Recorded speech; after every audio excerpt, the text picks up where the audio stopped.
Olha só que ideia fascinante. A gente consegue decifrar a própria humanidade simplesmente estudando o outro. É exatamente sobre isso a nossa análise de hoje, mergulhando no trabalho incisivo do professor Mércio Gomes. E olha, essa não é só uma daquelas disciplinas acadêmicas distantes que ficam pegando poeira em bibliotecas, tá? É a ciência fundamental sobre a nossa própria existência.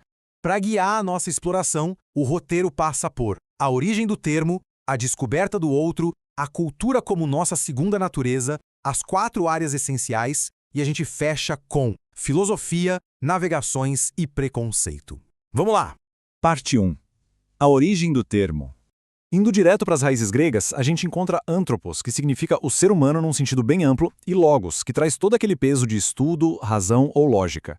E o mais interessante aqui é perceber como essa divisão super simples ramifica a disciplina para 2 caminhos diferentes. Quando a gente pensa no estudo do homem, a gente cai ali nas ciências humanas, esbarrando na sociologia, na economia. É a observação empírica de como a gente sobrevive e se organiza na prática. Agora, quando o foco muda para a lógica do homem, a ponte vai direto para a filosofia. É como se a área operasse em 2 canais ao mesmo tempo, a prática pura da observação e a profundidade da reflexão.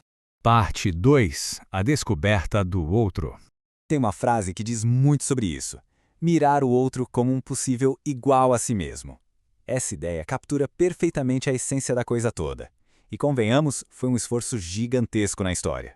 Lá no início dos contatos globais, a Europa precisou dar um passo atrás, duvidar das próprias verdades absolutas. Tudo isso só para conseguir olhar para povos diferentes não como abominações ou raças inferiores, mas sim como formas legítimas de ser humano, cada um com seus próprios valores. Requer um baita distanciamento da própria cultura para conseguir entender o mundo de quem está de fora, colocando todo mundo no mesmo patamar. Isso acabou criando 2 abordagens históricas bem distintas. De um lado, temos a antropologia atuando como a ciência do homem. Aqui, a base é a observação, o trabalho de campo rigoroso, a evolução, é colocar o ser humano num plano biológico contínuo. Do outro lado, entra a filosofia da cultura. Aí, o jogo muda, porque ela trabalha com especificações mais amplas, criando conceitos gerais sobre a natureza humana e a diversidade de pensamento. A verdade é que a gente precisa dessas 2 lentes para conseguir enxergar o quadro completo. Parte 3. Cultura como segunda natureza. Aqui a gente chega num ponto central. O ser humano precisa ir além dos seus limites naturais para ser quem realmente é. E é aí que a cultura surge como uma espécie de segunda natureza. É brilhante pensar na cultura como um filtro, uma verdadeira lente de contato intelectual. É ela que permite que a gente não só crie noções e opiniões sobre o mundo, mas que consiga agir dentro dele. Basicamente, é tudo aquilo que a gente faz de forma consciente e que vai muito além do que a nossa biologia básica ditaria. Para tirar isso do plano abstrato, olha só que exemplo fantástico. Comer para matar fome é biologia pura, certo? Instinto compartilhado com os animais. Agora, preparar uma feijoada, com todos aqueles ingredientes específicos, técnicas culinárias aprimoradas por séculos, todo aquele ritual social de reunir o pessoal em volta da mesa. Isso transcende completamente a biologia. É um ato 100% humano. A cultura simplesmente pega a sobrevivência básica e transforma numa teia super complexa de economia, história e conexão social. Parte 4. As 4 áreas essenciais. Para dar conta dessa teia toda, a ciência moderna se apoia nesses 4 pilares que se conectam o tempo todo: antropologia biológica, arqueologia, linguística e antropologia social. Juntando as 4, a gente monta o quebra-cabeça inteiro. Vamos ver como cada uma funciona na prática? Começando pela antropologia biológica. Essa trilha evolutiva que termina no Homer Simpson tem uma pegada cômica, lógico, mas traz uma reflexão muito séria. É aqui que a gente busca a nossa origem e entende o nosso lugar na natureza. Essa área estuda como a gente se distribuiu pelo globo e investiga aquela tensão eterna entre os instintos animais que a gente herdou e a civilização que deu tanto trabalho para construir. É a nossa longa jornada de milhares de anos até chegar aqui. Avançando para a arqueologia, a gente tem literalmente uma máquina do tempo empírica. Analisando esses vestígios silenciosos, essas marcas em pedras e ferramentas bem antigas, o objetivo é rastrear a escalada evolutiva através do que sobrou fisicamente. É o estudo prático para entender sociedades que muitas vezes já desapareceram, tentando decifrar o modo de vida deles sem ter nenhum registro escrito direto. O arqueólogo, no fim das contas, faz a cultura material falar.